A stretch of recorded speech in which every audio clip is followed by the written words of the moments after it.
Dahil nga hindi ako makagalaw kaya bumili na lang ako ng pagkain sa labas.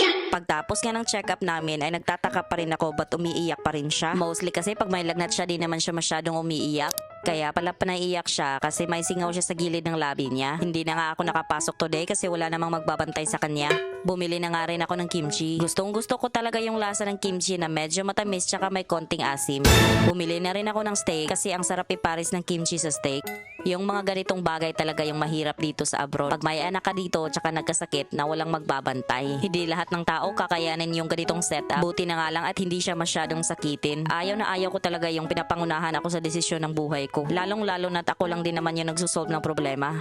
Ayaw na ayaw ko rin yung hindi pinapakinggan yung mga sinasabi ko. Pero pag may problema ay sa akin pumupunta at ako yung nagsusolve. Kaya nga minsan ay nagagalit ako kasi hindi naman ako pinapakinggan. Pero gusto nila napakinggan ko sila. Mga hayop!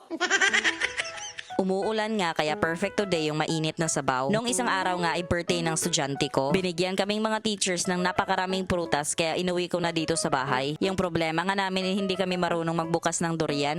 Mas masarap nga yung durian na may konting germs kaya dito na namin binuksan. Napapaisip nga ako kung durian ba to o karne.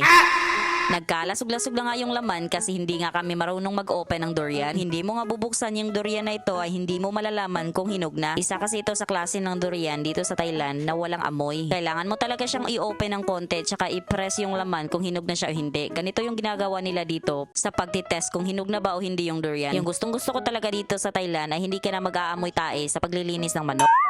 Malinis na yung manok kaya bibilhin mo na lang. Pinagsama-sama ko na nga lahat yung mga ricados dyan. Maluluto din naman yan. Pagkatapos ng ilang minuto ay chinek ko yung manok kung luto na ba. Medyo kulang pa nga sa lambot yung manok kaya inantay ko muna ng ilang minuto. After 10 minutes ay binuksan ko nga ito ulit at parang luto na siya kaya ready na siya for plating. Kala mo naman talaga sa restaurant kumain may pa-plating ka pa dyan. Hinango ko na nga yung manok at kumain na kami ng hapunan.